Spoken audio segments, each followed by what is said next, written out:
Man Therapy Ohio is extending its reach to go deeper into 10 high-burden counties, and Marion County is one of them. Can you talk about suicide risk among people living in Marion County? Who is at greatest risk, and what efforts are being done to reduce risk? In Marion County, we have a suicide prevention coalition. And one of the things that we have been talking about for some time now is what can we do collectively to help reduce deaths by suicide in our community.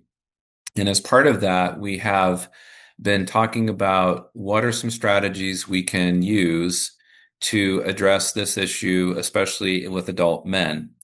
And so that's taken on a couple of different approaches. We have talked about expanding Man Therapy Ohio, making sure that we're getting that out into our community to try to reduce stigma and help men understand that it's okay to ask for help. We've also been talking about strategies that we can employ similar to what would be akin to Lifeside Ohio, working with gun shops, gun dealers, and seeing how we might be able to encourage safe storage, ways that we can partner to help reduce access to lethal means. Man Therapy Ohio reshapes the conversation about suicide prevention and broader men's mental health using stories of hope and recovery, coupled with humor, to cut through the stigma. What parts of Man Therapy have resonated most with the men you meet? The notion of the humor, I think, the head inspection, I think, is a really clever way to really engage men and to really take a hard look or begin to take a look at, how you're really feeling about things. And I just encourage people to answer the questions as honestly as you can, because I think what you end up with is, even if it's something where you don't decide to maybe seek out professional help right away, I think there's a seed that's planted. And I think that's part of the value of Man Therapy. It's really meant to reduce stigma and encourage conversation. And so I think in that regard, I have found it very effective, and others that I've spoken to as well, just in terms of maybe you don't know even how to start a conversation or ask questions, but I think this is a really well done way to, to get the ball rolling and beginning to have some honest conversations with yourself and really thinking about it almost from a stages of change perspective. And, maybe you're not ready to, make the move of, even though the data may tell you, the head inspection may tell you, you could probably benefit from some help, but maybe it's part of the process of getting you to that point. And so I think between the humor, I think between just the practical tools, I think, just encouraging folks to answer the questions honestly through the different resources that are there. Those are the things that have really resonated with me personally and with other men that I've spoken to.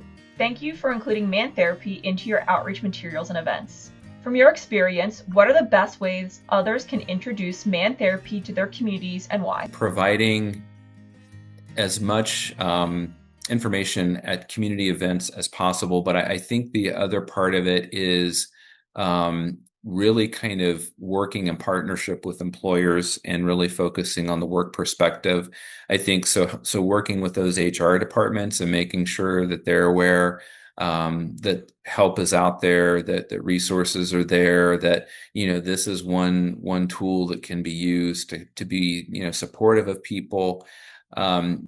I think the social media ads have been, really good as well. Again, really well done, using the humor, using, kind of the aspect of, trying to engage, really thinking about it from a perspective, again, of not being a tool for professional help, but again, a way that you can engage in the conversation. And I think so much of this is still so heavily stigmatized. I mean, people still, don't want to open up. I think there's, especially with men, a thought that, we shouldn't have to open up. We should be able to handle all this.